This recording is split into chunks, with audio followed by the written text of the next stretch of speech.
Kalau kita bicara siapa berperan paling besar, sama. Kita semua sama-sama berperan dalam menanggulangi kebencanaan ini. Bagaimana cara penggunaan alat-alat yang ada yang telah kami salurkan kepada mereka di dalam melakukan pemadaman kekurangan personil. Dengan banyaknya titik api, personil terbatas, walaupun kita sudah berkolaborasi dengan semua stakeholder, tidak mungkin semua bisa kami kunjungi. Itu kalau di tanah mineral, tetapi kalau di tanah gambut tidak ada perdanya. Pokoknya siapa saja yang membakar di lahan gambut, tidak ada maaf.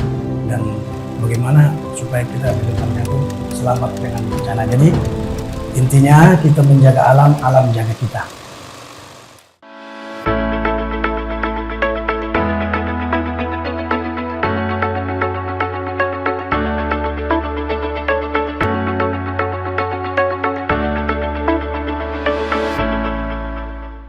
Assalamualaikum warahmatullahi wabarakatuh. Apa kabar pemirsa? Senang sekali saya bisa kembali menemani Anda dalam program Bincang Khusus.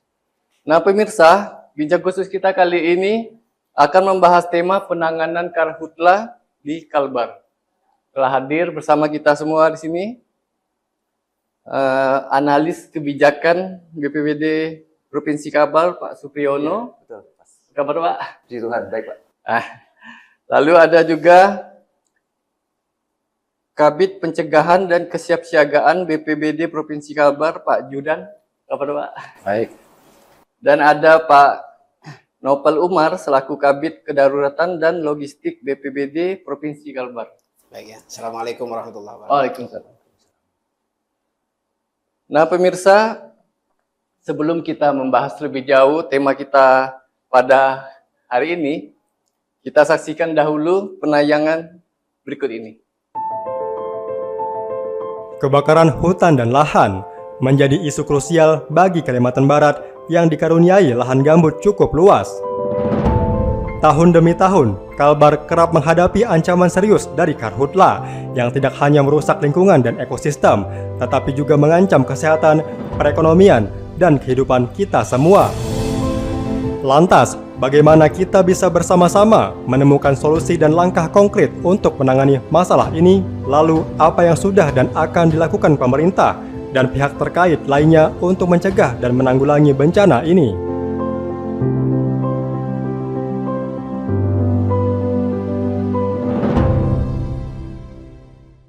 Ya pemirsa, tanpa berlama-lama kita langsung saja membahas tema kita pada ini. Hari ini penanganan karhutla di Kalbar.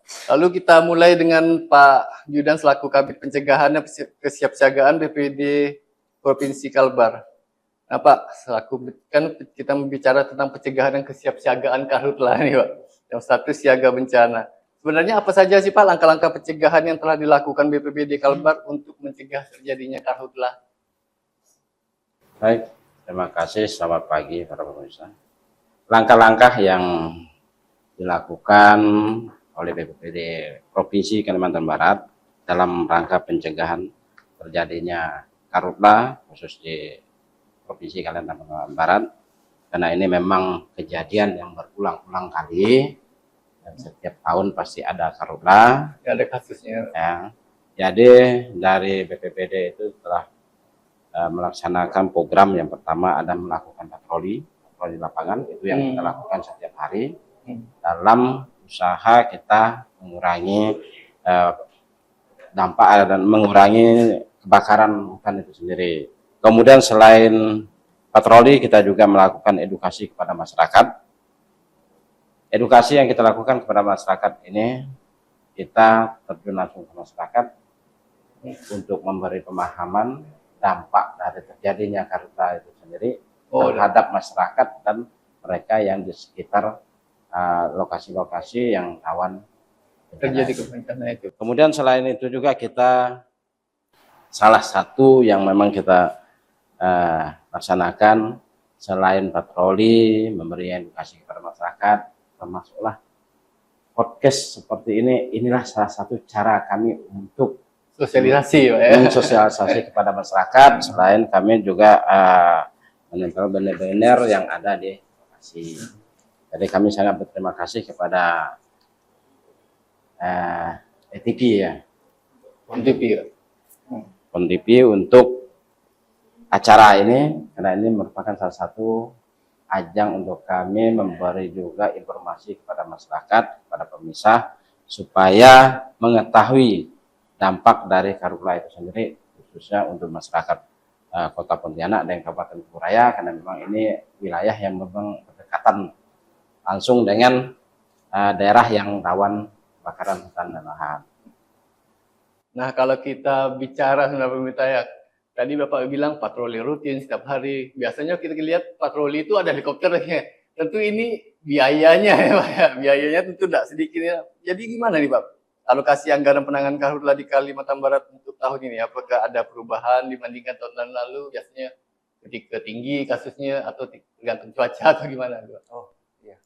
Kalau untuk penganggaran Pak, jadi memang untuk bencana ini kita anggarannya bersama Pak. Jadi tidak hanya di BPBD, tapi ada di beberapa perangkat daerah lain. Kemudian juga ada di TNI, kemudian ada di Polri.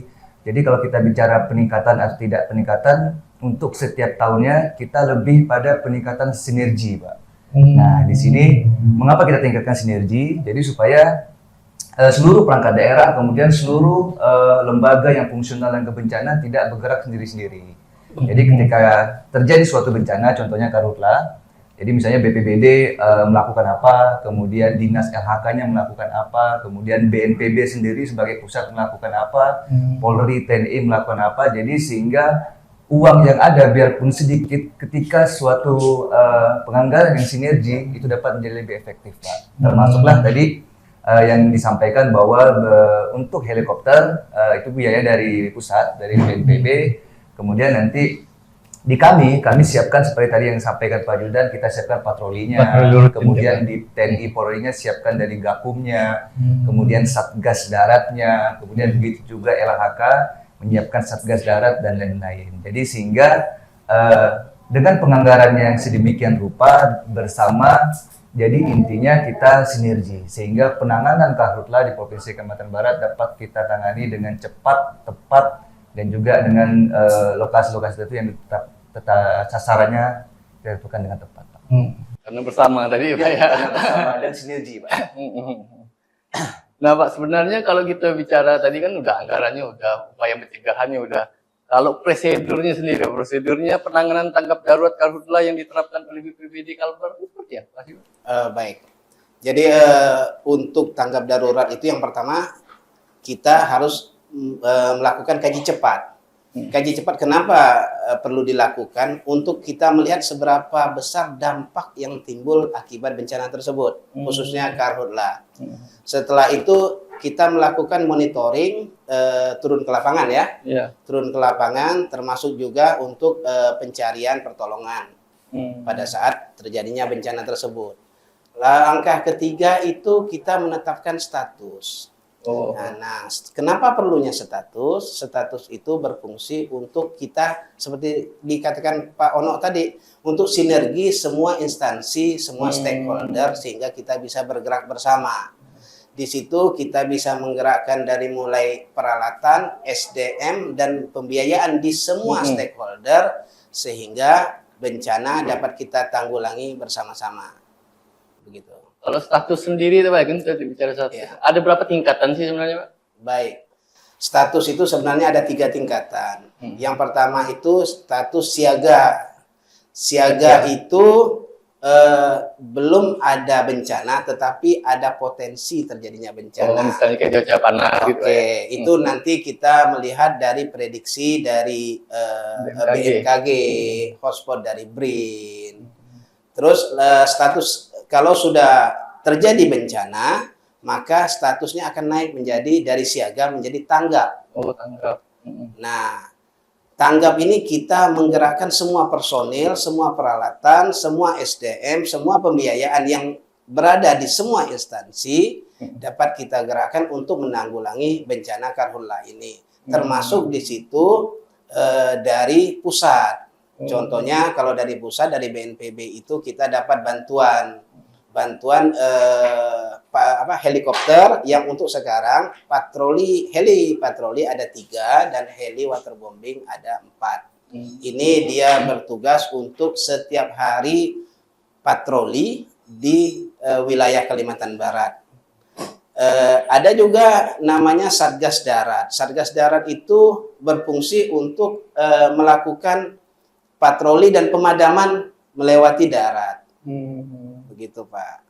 Ya. Yang status ketiga ada namanya status transisi ke pemulihan. Transisi ke pemulihan. Nah, itu berarti bencananya sudah berangsur turun. Nah, kita lihat apa kerugian dan kerugiannya dan dampaknya apa sehingga kita bisa memperbaikinya. Berarti dari 3 status itu Pak, ya, yang paling bahaya berarti yang rawan yang kedua tadi. Yang kedua tanggap darurat. Iya. Nah Pak, mungkin saya kembali lagi ke Pak Supriyono Pak.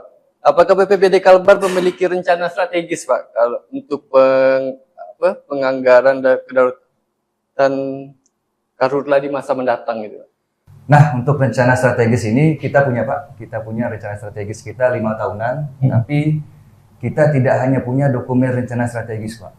Kita punya banyak sekali dokumen-dokumen yang memang wajib kita susun. Yang pertama yaitu kajian risiko bencana, nanti itu ranahnya Pak Judan. Nah, di situ kajian risiko bencana ini kita akan menggambarkan seberapa besar bahaya, seberapa besar kerentanan, seberapa besar kapasitas kita untuk menghadapi suatu bencana. Itu di dokumen kajian risiko bencana. Kemudian kita juga siapkan rencana penanggulangan bencana, Pak. Nah, dokumen rencana penanggulangan bencana ini, disitulah tadi yang saya sampaikan bahwa sinergi penganggaran, sinergi program, sinergi kegiatan antar stakeholder yang kita susun sedemikian rupa dalam dokumen tersebut sehingga menjadi suatu dokumen yang utuh, di dalamnya terdapat rencana aksi. Nah, disitulah kita menggambarkan kemudian menjalankan setiap bencana-bencana yang ada di Provinsi Kalimantan Barat untuk kita tanggulangi. Kemudian yang ketiga ada dokumen rencana kontingensi. Nah, rencana kontingensi ini kita susun per jenis bencana, Pak. Jadi kalau bencana kita ada 11, kita susun 11. Jadi dokumen rencana kontingensi ini isinya terkait misalnya di mana kita mengevakuasi, di mana lokasi evakuasi, berapa peralatan yang dibutuhkan ketika terjadi bencana, kemudian berapa sumber daya manusianya, berapa logistik yang harus kita siapkan. Nah, di situ ada di dalam dokumen rencana kontingensi. Kemudian yang berikutnya rencana kedaruratan. Nanti di ranahnya Pak Nopel. Jadi di situ bagaimana cara kita ketika kondisi darurat, bagaimana cara kita mengatasinya, menanggulanginya. Kemudian yang terakhir ada rencana kerja, Pak. Itu yang memang setiap tahun kita susun. Itu khusus di kami. Jadi disitulah kami meramu kemudian mengalokasikan seluruh program kegiatan. Jadi di situ kita menanggulangi bencana. Jadi tidak hanya karhutla, jadi seluruh bencana kita siapkan di situ. Jadi ketika ada bencana apapun, kita sudah siap dengan dokumen-dokumennya. Lalu kalau bicara kesiapan tadi Pak ya, tadi kan udah ada nih sinergitas instansi terkait lah ya. Tapi kan yang tidak kalah penting tentu ada masyarakat Pak ya, peran masyarakat lah. Lalu bagaimana kesiapsiagaan masyarakat dalam menghadapi potensi karhutla Pak? Apakah ada program edukasi atau pelatihan seperti yang tadi dijelaskan, gimana sih teknis itunya? Untuk kesiapan masyarakat sendiri, karena ini merupakan kejadian yang sering juga pada umumnya mereka siap. Kesiapan masyarakat ini tidak juga terlepas dari usaha dari BPBD itu sendiri, karena selalu memberi peringatan dini berdasarkan perkiraan cuaca dari BMKG. Dari BMKG menyurati BPBD bahwa perkiraan cuaca dalam beberapa minggu atau beberapa hari ke depannya, kalau dari situ kita lihat bahwa akan terjadi suatu peluang yang lebih besar terjadi karhutla, maka kita menyurati baik itu ke BPBD kabupaten kota, ke kepala desanya, bahkan kepala desanya sampai ke desa-desa destana yang kami bentuk. Desa-desa itu sendiri kami bentuk untuk sebagai wakil dari BPBD itu yang ada di masyarakat itu sendiri. Setiap desa lah gitu ada. Setiap desa yang ada. Karena kita di wilayah-wilayah yang rawan itu kita prioritaskan untuk membantu destananya. Nah, dari situlah mereka langsung memberi edukasi kepada masyarakat dan memberi pemahaman kepada masyarakat supaya mereka lebih siap dalam menghadapi bencana karhutla itu sendiri. Nah, mungkin saya kembali ke Pak Novel, Pak, ya. Ya. Apa saja sih Pak sebenarnya kendala yang dihadapi dalam proses penanganan tanggap darurat di lapangan tadi kan sebenarnya kalau kita lihat tadi kan strukturnya udah mantap benar Pak ya, udah dari instansi terkait, begitu masyarakat, lalu ada dari bahkan sampai lingkup desa pun, tapi Ya.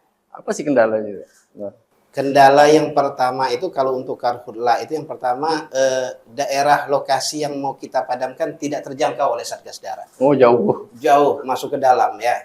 Jadi untuk Satgas Darat itu tidak mungkin rasanya kalau terlalu jauh. Tapi makanya kita ada namanya Satgas Udara. Satgas Udara inilah kalau Satgas Darat tidak mampu, maka kita gerakkanlah Satgas Udara, helikopter waterbombing.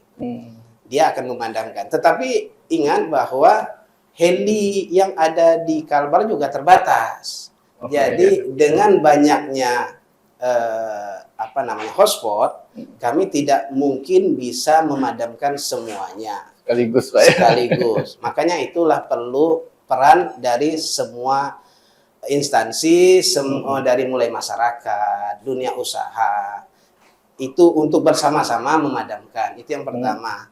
Yang kedua, sumber air.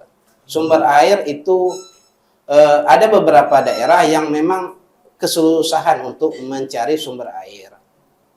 Yang ketiga, personil, kekurangan personil. Dengan banyaknya titik api, personil terbatas, walaupun kita sudah berkolaborasi dengan semua stakeholder, tapi dengan banyaknya titik hotspot, tidak mungkin semua bisa kami kunjungi.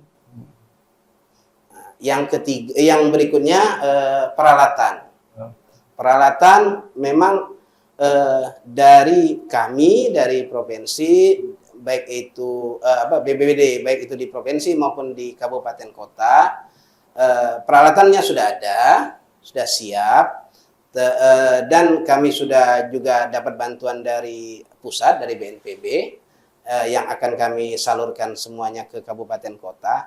Tetapi dengan SDM-nya yang tidak memadai dan peralatannya cukup sebenarnya, hanya karena jaraknya jauh segala macam, akhirnya ada beberapa lokasi yang tidak bisa kami padamkan. Demikian. Kalau untuk melihat prioritas gitu gimana Pak? Apakah dari jaraknya atau dari apa Baik. ya? Gini, di Perda nomor 1 tahun 2022 itu jelas bahwa boleh membakar di lahan mineral maksimal 2 hektar. Tidak boleh digambut. Dan kami mempunyai daerah rawan. Karhutla ada 355 desa yang rawan karhutla. Di 355 desa ini semuanya gambut. Daerah-daerah ini yang kita prioritaskan untuk pemadaman. Oh, berarti memang ada titik-titiknya. Memang ada Pak. titik-titiknya. Nah, pemirsa, semakin seru saja perbincangan kita mengenai karhutla. Sebenarnya memang kalau kita lihat ini seperti bencana tahunan lah Pak ya. Tapi memang kadang fluktuatif. Ada kasusnya tinggi, kadang ada kasusnya. Nah, lebih lanjut kita akan membahas tema ini setelah jeda pariwara berikut. Tetaplah bersama kami.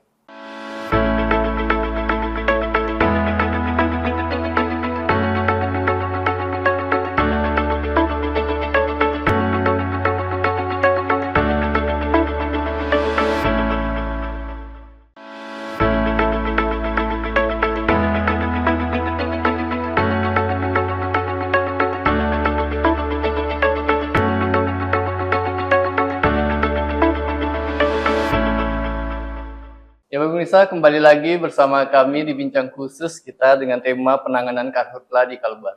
Pak, mungkin saya tadi kan sebenarnya ada pusat juga terlibat, ada daerah juga. Sebenarnya seberapa besar sih Pak peran pusat dan daerah dalam menyediakan anggaran ini? Karena kan kalau kita tahu nih biayanya cukup besar nih Pak ya, mulai dari pengerahan alokasi SDM-nya, peralatannya, dengan pola fluktuatifnya kadang tinggi, kadang rendah, itu gimana tuh? Nah, kalau kami di kebencanaan tidak bicara siapa paling besar, siapa paling ini enggak Pak. Jadi kita bicara tadi dari awal kita sudah sepakat bahwa kita sinergi. Terlepas dia besar anggarannya, kemudian besar perannya dan lain-lain, tapi yang penting kita sama-sama sinergi nih Pak. Sinergi dalam rangka kita menangani karhutla. Jadi memang dalam rangka penanganan karhutla ini pusat, kemudian daerah, kemudian tadi Pak saya sampaikan Pak Novel juga ada dunia usaha, kemudian masyarakat, kemudian perguruan tinggi, akademisi, termasuklah kawan-kawan yang ada di media massa ini termasuk dalam pilar kebencanaan nih Pak, dalam rangka kita melaksanakan penanggulangan bencana. Jadi kalau kita bicara siapa berperan paling besar, sama Pak. Kita semua sama-sama berperan dalam menanggulangi kebencanaan ini.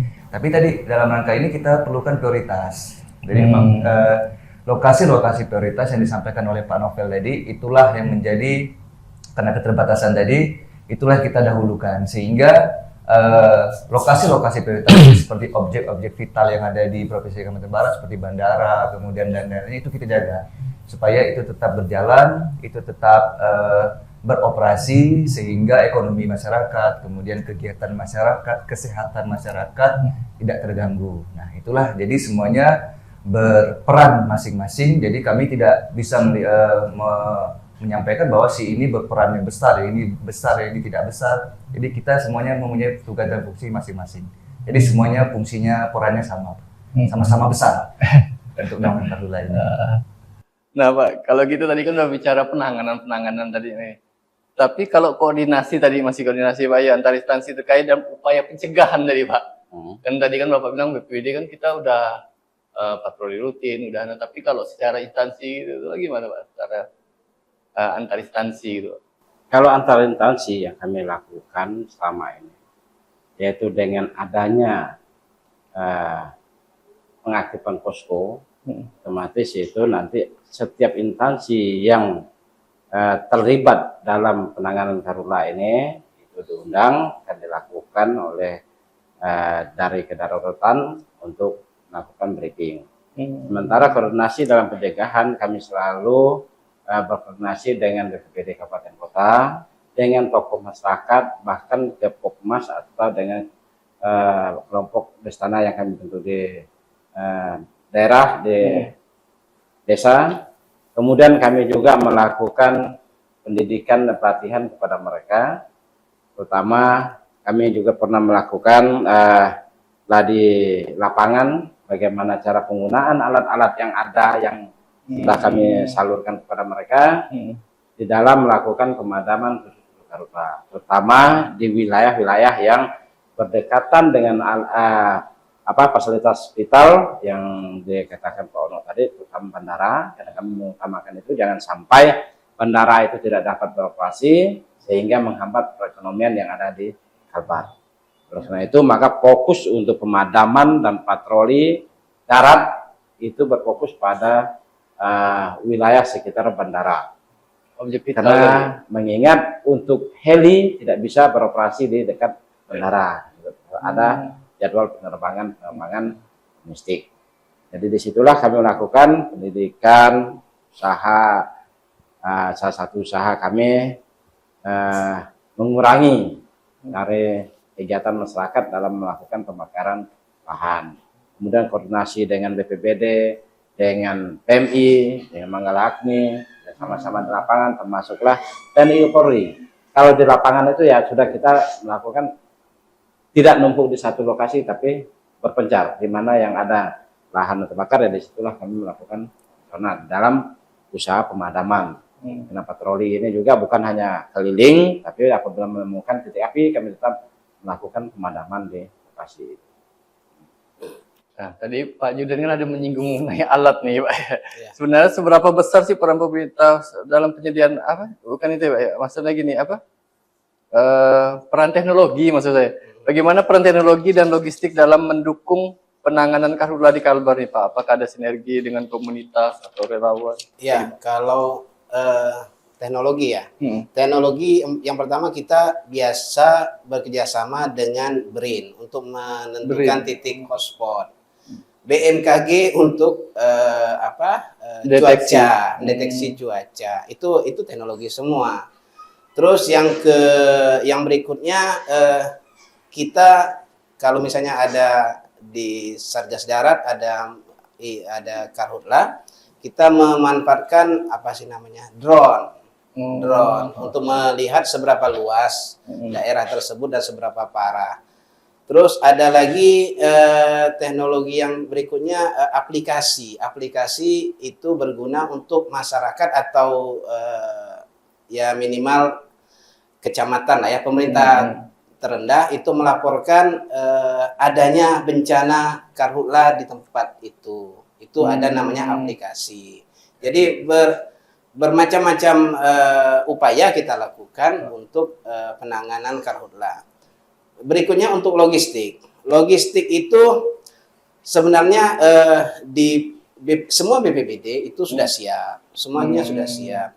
Begitu juga di pusat. Pusat ini kemarin ada memberikan kita bantuan logistik, baik itu dari pompa pemadam, baju anti api gitu ya, dan segala macam lah, selang segala macam itu ada. Tinggal nanti kita salurkan ke semua kabupaten kota supaya cepat dipakai untuk mengatasi karhutla.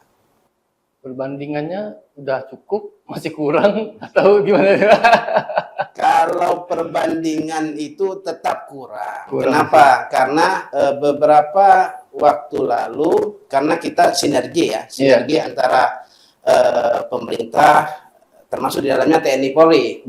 Di TNI Polri saja beberapa waktu lalu ada meminjam ke kami pompa. Itu hanya bisa kami pinjamkan hanya di kodim kota. Sedangkan banyak kodim-kodim yang lain atau polres-polres itu tidak bisa kita pinjamkan karena keterbatasan peralatan. Makanya kalau dibilang cukup, kurang. Ya, tapi kita berusaha semaksimal mungkin dengan peralatan yang ada, kita bekerja semaksimal mungkin untuk memadamkan karhutla ini. Ini Pak ya, kayak ada sedikit masalah, ternyata benar peralatan masih kurang, cuman memang diupayakan dimaksimalkan. Lalu bagaimana proses penganggaran untuk situasi darurat, Pak? Nah, sedangkan alat tadi kurang, tapi kondisinya darurat karhutla gitu. Apa tantangan yang dihadapi jika mengalami masalah seperti itu? Nah, kalau kondisi darurat ini kan force majeure ya Pak ya? Ya. Force majeure artinya ini kondisi yang memang benar-benar wajib kita tanggulangi, wajib kita selesaikan, dan wajib kita anggarkan Pak. Nah, kebetulan ketika kita pada posisi tanggap darurat bencana, seluruh penganggaran, baik itu penganggaran melalui APBD, APBN, kemudian melalui dana CSR, dan dana-dana lainnya, itu semuanya terbuka Pak. Dalam artian, karena posisi force majeure, dia tidak lagi melihat harus melakukan perencanaan tahun N-1 dan lainnya, tidak Pak. Jadi ketika terjadi bencana, ditetapkan status tadi oleh BPBD bahwa ada tanggap darurat bencana, maka kita sudah siapkan belanja tidak terduga, Pak. Nah, belanja tidak terduga ini memang sudah disiapkan di seluruh masing-masing APBD, baik itu provinsi, kabupaten kota, dan juga bahkan di desa pun ada Pak, di APBD belanja tidak terduga ini. Nah, anggaran inilah yang digunakan dan dapat digunakan oleh seluruh perangkat daerah ataupun stakeholder yang terkait dalam rangka mereka menangani bencana pada saat kondisi tanggap darurat. Namun, kondisi tanggap darurat ini ataupun belanja tidak terduga ini hanya bisa digunakan 14 hari, Pak.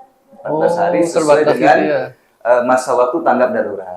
Karena masa waktu tanggap darurat itu kan hanya 14 hari, namun dapat diperpanjang, Pak.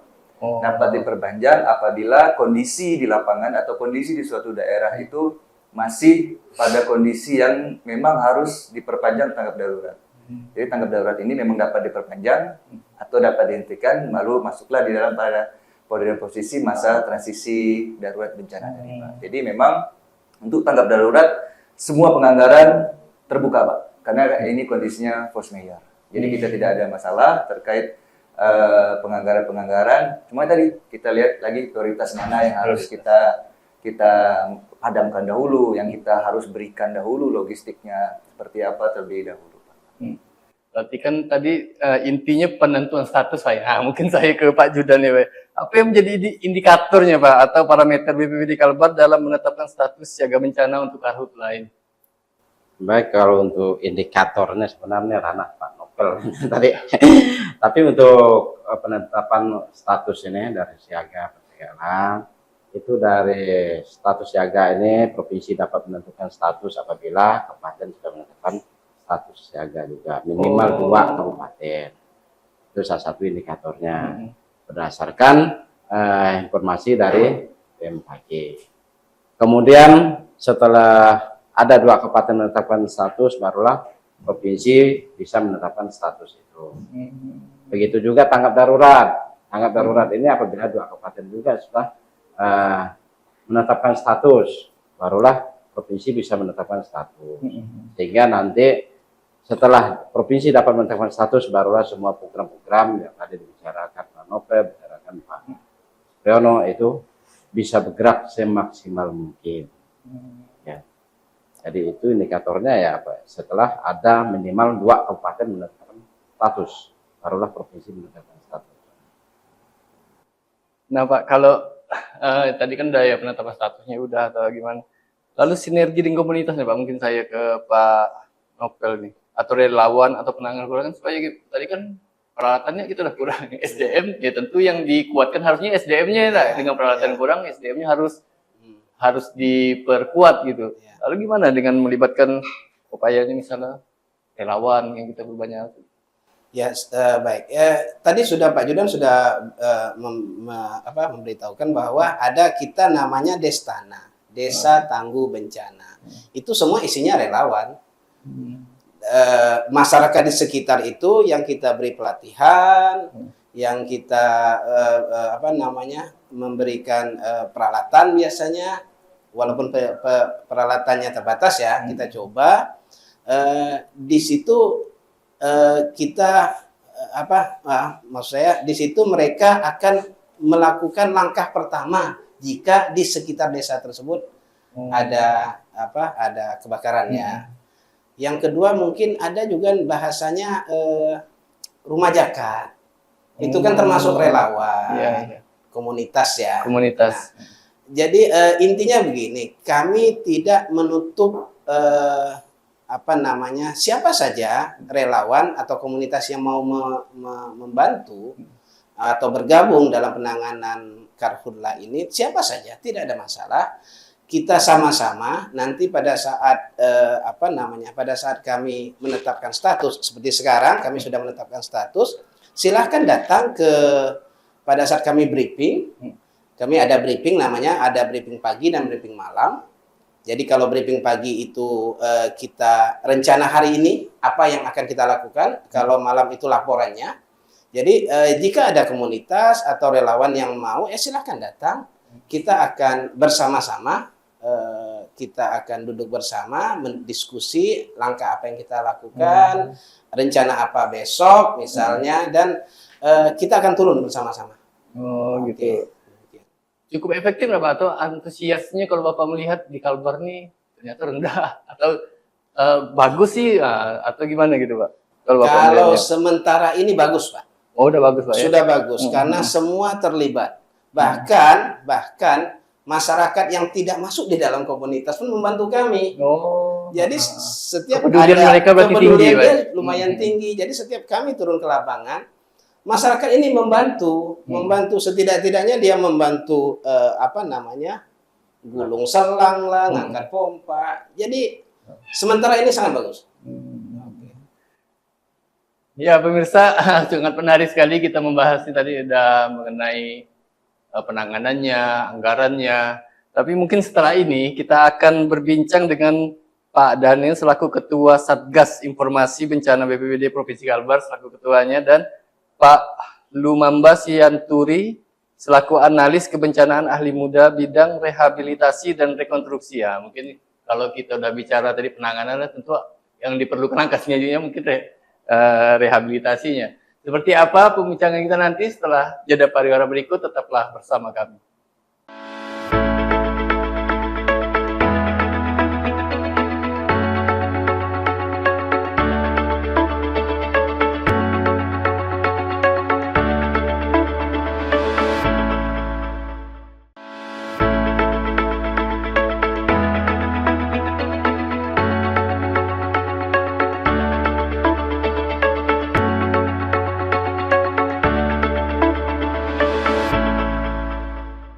pemirsa, kembali lagi bersama kami di Bincang Khusus dengan tema penanganan karhutla di Kalbar.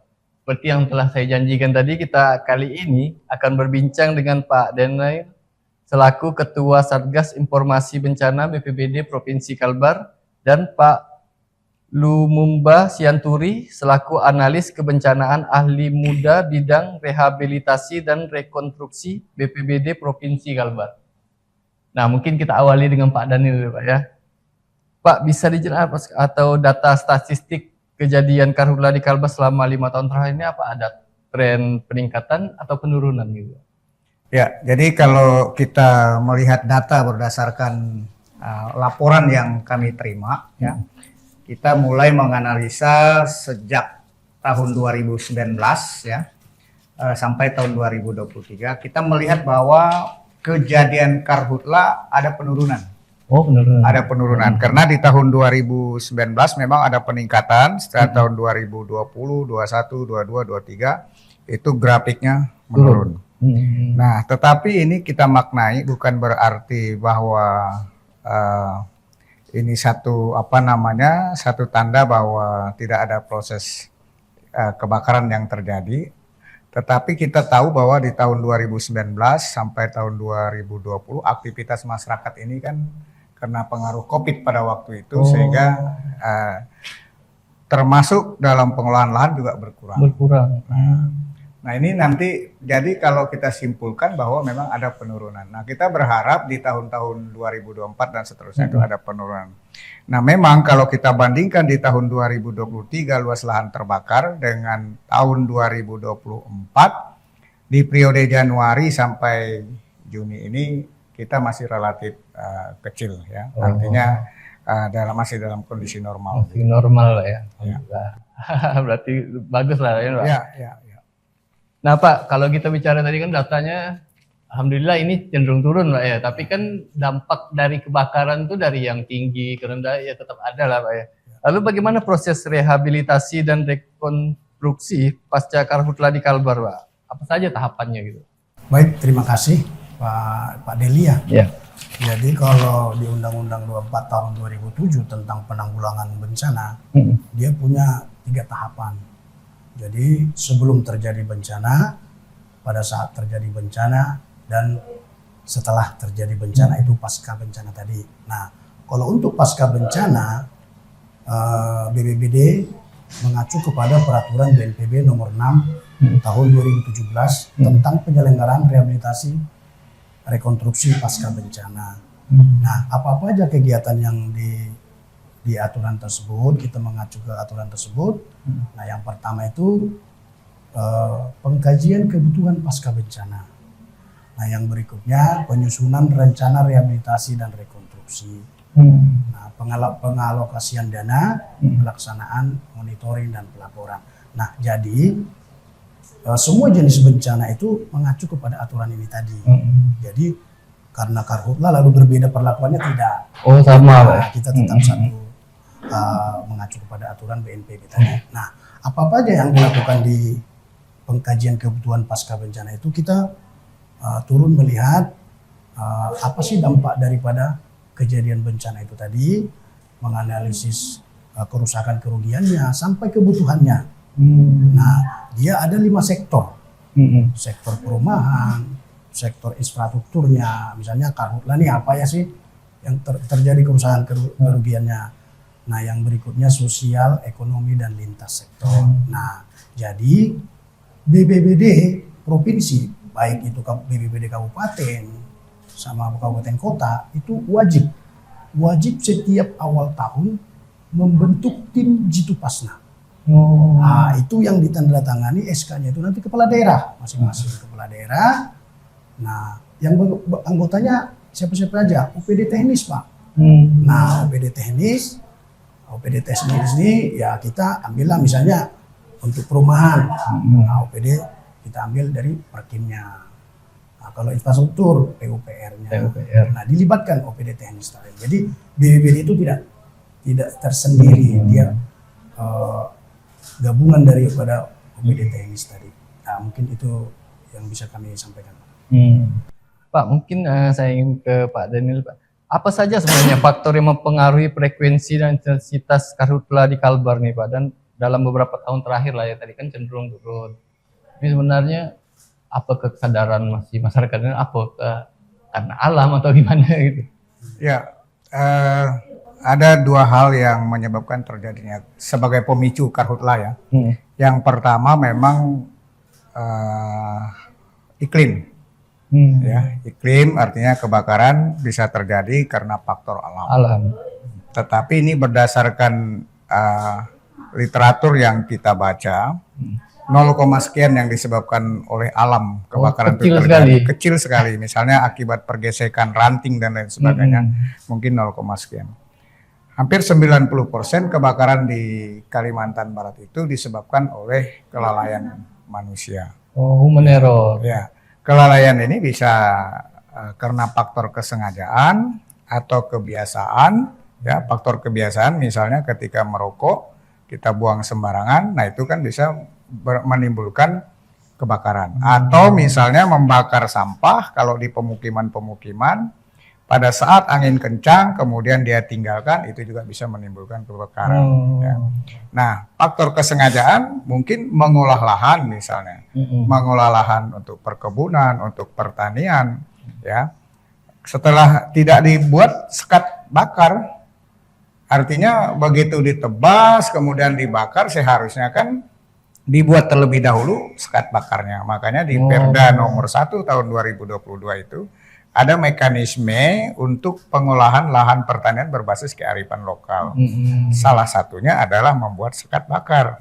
Tujuannya sekat bakar itu agar api itu tidak menjalar kemana-mana dan ditunggu. Itu kalau di tanah mineral. Tetapi kalau di tanah gambut tidak ada perdanya. Pokoknya siapa saja yang membakar di lahan gambut, tidak ada maaf. Ya. Kalau masyarakat sendiri maksudnya tahu nggak Pak, ini berada di lahan gambut, lahan mineral atau gimana kan? Kan Iya, jadi kalau dia petani tulen, ya kan, kalau kita bicara petani tulen, mestinya bisa membedakan tanah gambut dengan tanah mineral. Ya, yang lebih sederhana membedakannya kan, kalau tanah mineral itu tanahnya keras. Ya. Kalau di situ terjadi pembakaran, biasanya proses apinya, asapnya tidak lama. Tapi kalau di lahan gambut, karena karakteristik gambut kita itu kedalaman 1 sampai 8 meter, itu tidak mudah. Jadi kalau dia sudah terbakar, tidak mudah dipadamkan begitu. Dan seorang petani mestinya tahu jenis-jenis tanah Pak ya. jenis tanah. Nah, mungkin saya ke Pak Janturi. Nah Pak, apakah BPBD Kalbar sendiri memiliki program jangka panjang Pak untuk memulihkan ekosistem yang terdampak karhutla tadi? Tadi kan sudah kita Bapak jelaskan dari awal. Kalau untuk saat ini ya, Ya. BPBD itu tidak ada program untuk pemulihan ekosistem yang demikian. Nah, sepengetahuan kita itu ada di UPD Teknis terkait. Nah, sama halnya seperti tadi yang saya sampaikan, kenapa melibatkan UPD Teknis? Karena anggarannya ada di mereka. Oh, terpisah Pak ya? Ya, jadi kita cuma hanya mengadakan pengkajian kebutuhan pasca bencana tadi itu.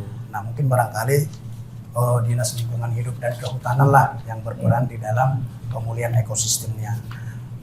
Di sana ada namanya rehabilitasi hutan dan lahan.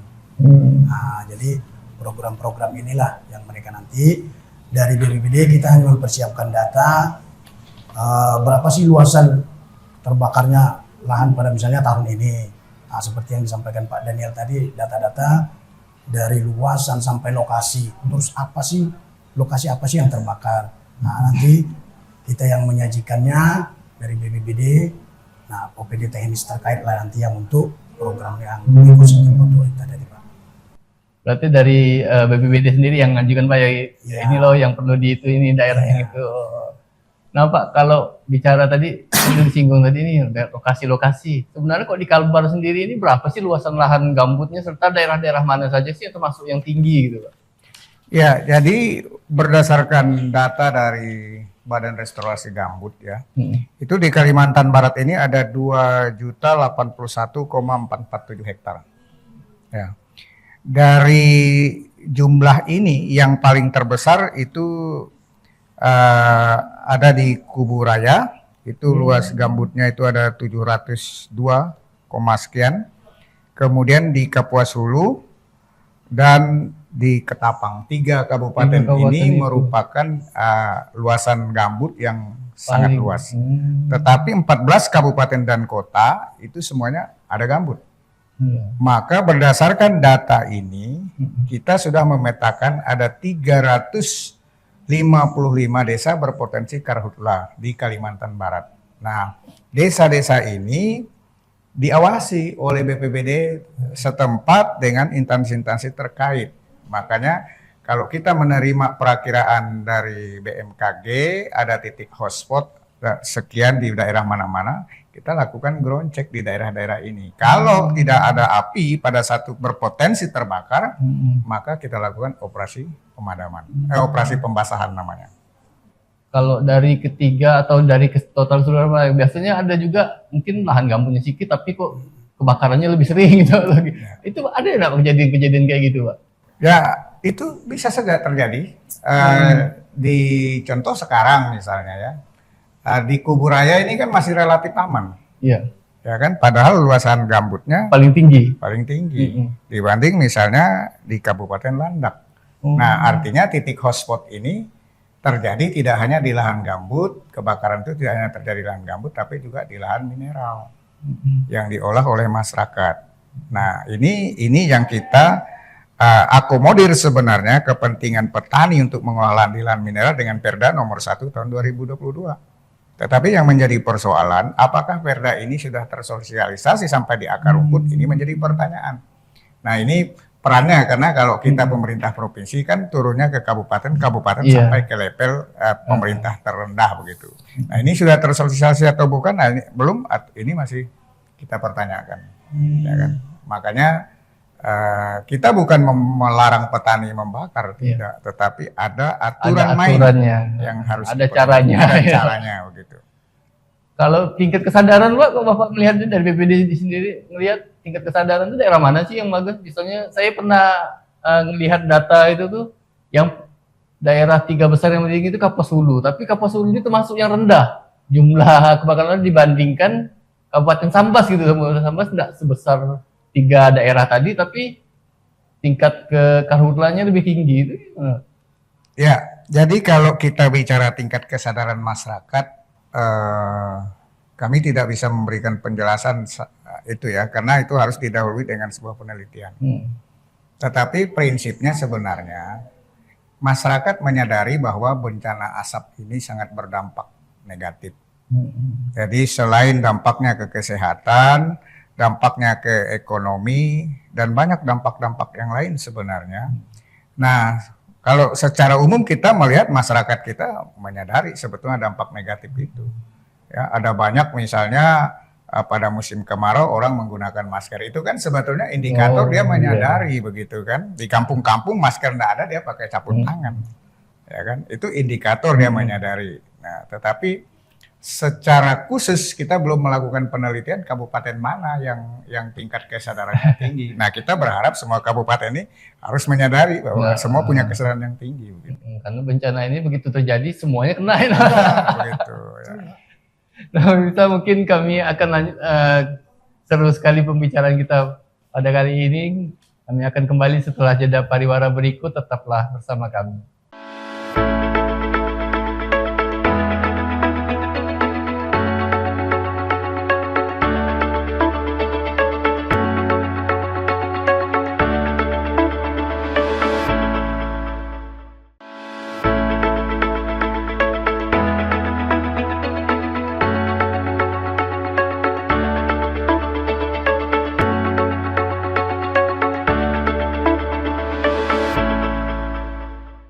Ya pemirsa, kembali lagi bersama kami di Bincang Khusus bersama BPBD mengenai penanganan karhutla di Kalbar. Nah Pak, tadi kita udah bahas cukup mendalam lah Pak ya, dari penanganan, dari pencegahan. Lalu bagaimana cara BPBD Kalbar sendiri mengumpulkan atau memverifikasi dan mengolah data terkait karhutla Pak? Ya, jadi yang pertama kita menerima laporan melalui via WhatsApp ya, dari BPBD Kabupaten dan Kota, termasuk Manggala Agni, TNI, dan Polri. Itu kita dalam pengumpulan data dari berbagai sumber ya, yang relevan tentunya. Nah, data yang kita terima ini kita proses ya, kita sortir, kita saring, kita organisasi, mengorganisirnya sehingga data ini betul-betul data yang valid, tidak tumpang tindih, tidak double dan lain sebagainya. Sehingga menjadi sebuah struktur informasi yang teratur. Itu mekanisme kita menerima data. Setelah itu data ini sudah kita sortir, kita bersihkan, baru kita lakukan analisa secara statistik ya dengan metode-metode mengidentifikasi pola, tren dan wawasan yang lain-lainnya. Nah, setelah itu baru kita interpretasikan data ini. Karena kalau sudah kita interpretasikan melalui analisa, karena di BPBD itu banyak sekali analis, ya analis kebencanaan itu. Dengan data ini mereka melakukan analisis ya. Nah, hasil analisis ini dilaporkan kepada pimpinan ya, langkah apa yang akan diambil begitu. Jadi data ini sangat penting untuk mendukung pimpinan dalam mengambil sebuah keputusan. Ya. Termasuk itu lah, Pak ya, menentukan status tadi itu, Pak ya. Ya, itu dimulai dari data yang kita peroleh. Hanya data ini memang prosesnya panjang, tidak serta-merta kita dapat informasi langsung kita berikan kepada pimpinan. Ini dikaji oleh para analis. Dan itu tuh berarti penentuan status itu memang perlu dari BPBD sendiri, Pak ya. Itu berdasarkan yang pertama kalau kita mengacu kepada mekanismenya, kita adakan dulu rapat teknis. Rapat teknis ini yang dihadiri instansi terkait TNI dan Polri, kemudian kita mendengarkan penjelasan analisa dari BMKG, bagaimana iklim yang ada di Kalimantan Barat ini. Nah, itu semua harus disepakati. Jadi bukan hanya BPBD yang kami mau menentukan status ini begini, enggak seperti itu. Jadi dibicarakan begitu. Dilihat dari berbagai sisi, tentu didukung dengan data dan fakta. Begitu.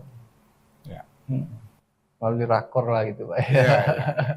Nah, Pak, lalu bagaimana upaya pemerintah dalam melibatkan masyarakat lokal dalam proses rehabilitasi pasca bencana tadi, Pak? Kan itu bicara itu kan ini kan sebenarnya paling dekatnya kan ke masyarakat karena mereka yang didapat. Jadi baik Pak Dedi, kalau melibatkan masyarakat ini memang sangat penting. Kita harus melibatkan masyarakat pada saat pasca bencana. Nah, salah satu contoh beberapa waktu yang lalu kami ada melaksanakan pengkajian kebutuhan pasca bencana di Kecamatan Kuala Behe, tepatnya itu di Desa Anyar. Nah, itu kita melibatkan masyarakat setempat. Karena mereka yang tahu lingkungan mereka, mereka yang tahu kebutuhan apa yang mereka butuhkan pada saat pasca bencana. Nah, terjadi di sana kemarin banjir yang mengakibatkan jembatan itu roboh dan memakan korban jiwa anak sekolah umur 10 tahun. Nah, kita melibatkan masyarakat setempat. Nah, karena menurut kami mereka yang tahu lingkungan itu apa sih.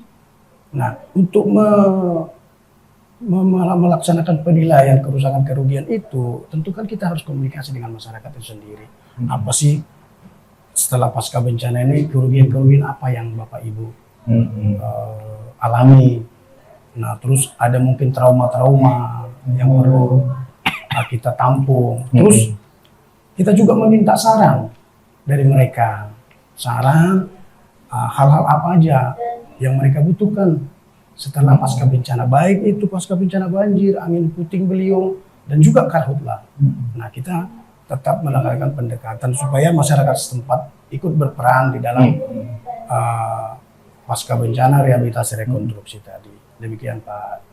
Kalau karhutlah, Pak ya, misalnya khusus karhutlah, itu rehabilitasi atau pemulihan itu gimana, Bu? Nah, itu tadi kita kembali ke OPD teknis terkait. Nah, jadi kita dari BPBD hanya menyajikan data-data itu tadi. Oh, ini loh kerusakannya udah parah ya, perlu direhab atau gimana? Jadi, untuk saat ini memang anggaran-anggaran itu belum ada di BPBD. Nah, khususnya memang kalau masyarakat sepintas tahunya kalau misalnya turun nih ke lapangan nih pasca bencana, dikiranya anggaran itu ada di kita. Gitu loh Pak. Nah, jadi ada di OPD teknis terkait. Yang mudah-mudahan untuk di hari-hari yang akan mendatang, kalau memang anggaran itu nanti akan di stokkan di misalnya di BPBD, ya kita juga siap. Ya pengelolanya, Pak ya. Nah Pak, lalu Pak Daniel, Pak ya, apakah ada inovasi Pak dalam sistem pemantauan atau pelaporan karhutla yang diterapkan oleh Satgas Informasi Bencana? Kalau kita bicara pemantauan, kalau kami di Satgas ini ada namanya patroli media sosial. Jadi patroli media sosial, kita anggota-anggota Satgas ini menjelajahi media sosial, biasanya kan ada informasi kabupaten ini dan lain sebagainya. Kita cari informasi-informasi di situ, ya kan. Yang kedua kita melalui kontak person. Ya, memang kita memiliki kontak person sampai di level kepala desa. Jadi kita memang sebarkan, ada nomor call center kita yang sudah kita sebarkan. Kalau ada informasi-informasi bencana apa saja, tidak hanya bicara karhutla, silakan disampaikan. Artinya itu tidak melalui proses resmi, artinya hanya lewat WhatsApp kita langsung lakukan verifikasi. Jadi kita tidak menunggu, oh ini harus dibuat surat dulu dan lain-lain, seperti itu. Takut prosesnya kelamaan ya. Kelamaan. Nah, jadi kita memang memotong birokrasi seperti itu. Namun demikian nanti akan ditindaklanjuti oleh BPBD setempat atau kepala desa secara surat resmi sebagai faktor sebagai pendukung bahwa informasi itu benar. Ya. Kalau untuk inovasi atau ada nggak Pak misalnya kerjasama dengan universitas atau kita nih buatnya nih supaya apa ya pemantauan lebih mudah atau gimana? Atau ya sebenarnya begini, justru kita menunggu kan tadi pendekatan penanggulangan pilar penanggulangan bencana ini kan 5. Iya. Jadi pemerintah, masyarakat, dunia usaha, media massa, termasuk akademisi. Justru sebenarnya pihak akademisi ini tidak perlu kita minta. Oh, karena dia tahu Tetapi mereka yang harusnya itu. menyarankan, ini loh inovasi yang dapat pemerintah provinsi lakukan dalam rangka memantau dan lain sebagainya. Jadi kita masih menunggu inovasi-inovasi yang dibuat oleh perguruan tinggi. Contoh persoalan yang sekarang ini misalnya di Satgas Darat. Nah, Satgas Darat ini kan bicaranya perlu bahan baku air. Kalau personilnya ada, alatnya lengkap, airnya tidak ada, tidak jalan dia. Nah, sekarang ada enggak inovasi dari perguruan tinggi memadamkan api tanpa air? Iya. Nah, ada enggak misalnya metode murah mengolah lahan tanpa bakar? Iya. Nah, ini artinya tidak perlu diminta sebenarnya karena memang terlibat dalam pilar penanggulangan bencana gitu. Nah, Pak, kalau gitu jadi berarti kita masuk tantangan lah Pak ya. Sebenarnya apa saja sih Pak tantangannya tapi dalam melakukan rehabilitasi dan rekonstruksi pasca bencana tuh Pak? Kalau bicara tantangannya Pak Deli ya, sangat banyak ya. Ya mungkin salah satunya sumber daya kan, dana nama SDM. Nah kalau dana untuk rehabilitasi rekonstruksi ini, kalau di dalam kebijakan pemerintah itu kan APBD kabupaten kota wajib. Nah, artinya yang terjadi misalnya kerusakan kerugian pasca bencana yang terjadi di kabupaten kota itu BPBD itu wajib dianggarkan ke sana untuk perbaikan yang lebih baik. Nah, apabila APBD mereka tidak memadai, itu boleh diminta ke provinsi. Nah, boleh diminta ke provinsi. Nah, juga apabila provinsi tidak siap untuk membantu kabupaten kota, boleh dilanjutkan ke pemerintah pusat melalui BNPB. Nah, nanti dengan pola dana hibah. Nah, dana hibah di salah satu contohnya di Kabupaten Sekado untuk tahun ini ada bantuan hibah dari pemerintah pusat dari Sintang. Nah, ini BPBD provinsi membantu, membantu di dalam proses untuk mendapatkan rekomendasi dari gubernur itu tadi. Jadi anggaran salah satunya tadi anggaran. Nah, yang berikutnya ya mungkin karena koordinasi yang konflik lah ya. Karena koordinasinya ini kan pemerintah, swasta, lembaga masyarakat. Nah, juga kita harus koordinasikan hal-hal untuk perbaikan kerusakan kerugian pasca bencana ini tadi.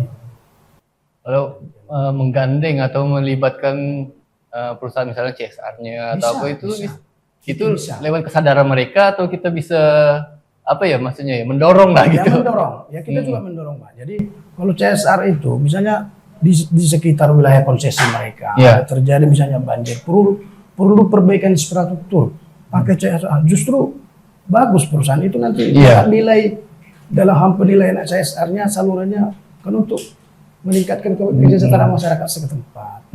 Nah itu juga kita dorong. Nah, jadi tidak mesti namanya untuk penanggulangan bencana ini kan semua Iya. pemerintah, swasta, baik itu masyarakat juga harus sama-sama di dalam penanggulangan itu tadi, Pak. Pak, kalau Bapak melihat tren tadi kan kita nih alhamdulillah turun nih Pak ya. Kalau prediksi Bapak nih Pak, nih sekarang-sekarang nih kayak udah mulai masuk musim kemarau. Gimana kalau Bapak melihatnya nih Pak? Ya, kalau kita melihat data di bulan Januari sampai Agustus ini, Iya. kita luas lahan terbakar sudah 8.473,81 hektar. Ini ya Berarti cenderung naik lagi kalau Pak ya? kita lihat hasil-hasil briefing, karena ini kan apa namanya data ini diupdate setiap akhir bulan ya oleh melalui sebuah aplikasi Sipongi namanya, dan biasanya penetapan luasan lahan terbakar ini kita juga ada rapat dengan instansi terkait ya. Nah, kita melihat ada kecenderungan naik karena beberapa hari ini hotspot di Kalbar ini sangat tinggi ya. Hari ini ada 1.000 lebih. Kemudian ada 10 titik hotspot yang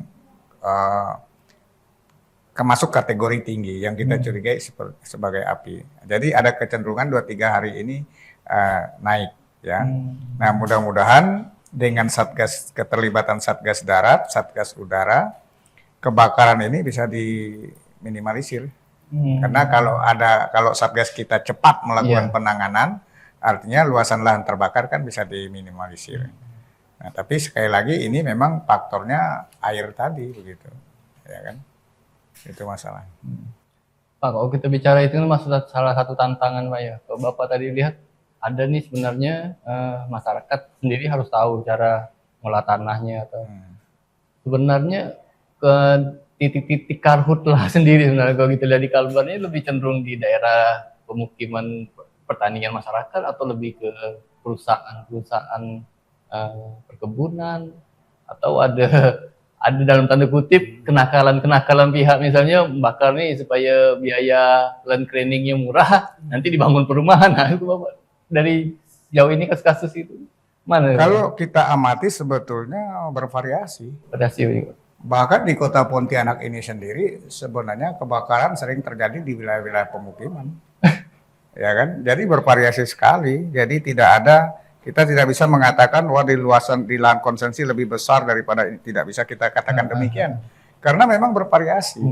Nah, inilah kita menghimbau, mengedukasi masyarakat kalau kita masuk pada musim kemarau ini harus waspada. Nah, karena api ini suatu saat bisa menjadi sahabat, suatu saat dia bisa menjadi musuh kita begitu. Makanya harus bijak.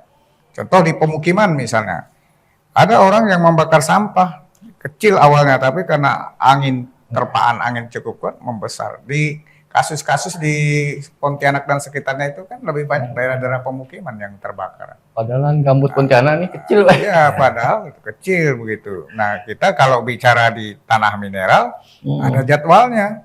Di musim-musim sekarang memang kalau petani tradisional sedang mengolah lahan, tetapi kan ini sudah diakomodir di dalam Perda. Nah, intinya sebenarnya ada kesadaran. Bagaimana tidak berarti kita melarang untuk membakar, tidak, tapi ada mekanismenya yang harus kita ikuti. Pak, mungkin yang terakhir Pak ya, untuk sebagai penutup nih, mungkin ada himbauan Pak, mungkin dari kalau Bapak melihatnya sebagai analis dari kebencanaan ahli muda bidang rehabilitasi dan mengenai itulah ya, rehabilitasi dan rekonstruksinya sendiri itu ada himbauannya. Himbauan dari kita, ya kita mendorong kepada masyarakat seluruh Kalimantan Barat agar tetap menjaga lingkungannya masing-masing. Jadi supaya jangan tidak terjadi lagi banjir misalnya, dan jenis-jenis bencana lainnya seperti karhutlah, ya mungkin untuk bercocok tanam, ya mungkin harus mengikuti aturan-aturan yang sudah ditentukan oleh pemerintah, dan bagaimana supaya kita ke depannya tuh selamat dengan bencana. Jadi intinya kita menjaga alam, alam menjaga kita. Itu baik. Kita menjaga alam, alam menjaga kita. Ingat tuh pemirsa. Nah, mungkin Pak Daniel Pak untuk penutup ini nih. Ya. Dan tadi cenderung kita tren ini dari yang turun lalu di tahun ini mulai cenderung agak naik ya. Mungkin ada himbauan Pak. Ya, jadi yang pertama ya kita menghimbau kepada masyarakat untuk tidak menyalakan api sembarangan. Kan itu kuncinya sebenarnya kalau kita bicara karhutlah kan jangan sembarangan ya di hutan atau di daerah-daerah yang dianggap rentan kebakaran, terutama selama musim kemarau. Iya. Yang kedua, agar tidak mengganggu kegiatan patroli udara, Satgas Udara khususnya di sekarang ini dalam penanganan bencana asap akibat karhutlah, dimohonlah kepada masyarakat untuk tidak main layang-layang. Oh. Karena ini berbahaya ketika layang-layang mereka main layang-layang lalu Iya. heli itu terlilit apanya salah satu komponen mereka baling-balingnya dan ini akan menimbulkan persoalan. Negara sudah bayar mahal-mahal Iya. tapi akhirnya helinya tidak bisa optimal. Hanya Itu gara-gara kita himbau. pemicunya kecil Pak ya. Kecil. Layang-layang. Ya, jadi jangan Tidak sebanding dengan harga helikopter. Ya, saya kira itu. Oke. Nah pemirsa, kita sudah di penghujung acara. Terima kasih kepada para narasumber dari yang sebelumnya tadi. Kalau dengan Pak Daniel, dengan Pak Syanturi, yang telah berbagi wawasan dan solusi dalam penanganan karhutlah di Kalimantan Barat. Nah pemirsa, semoga diskusi kita hari ini dapat menjadi langkah awal untuk lebih memahami tantangan yang kita hadapi dalam mencari cara terbaik untuk mengatasinya bersama. Kami mengajak seluruh pihak, baik pemerintah, masyarakat maupun sektor swasta untuk terus berkolaborasi dan berkontribusi dalam upaya pencegahan dan penanggulangan karhutlah, karena menjaga lingkungan adalah tanggung jawab kita bersama. Seperti yang tadi Bapak bilang, Pak ya, ketika alam kita jaga, maka alam juga akan menjaga kita. Nah pemirsa, saya Deli Borneo mewakili kru yang bertugas pada hari ini, pamit undur dari hadapan Anda. Tetaplah peduli dan terus berbuat baik untuk alam kita. Assalamualaikum warahmatullahi wabarakatuh. Terima kasih dan sampai jumpa.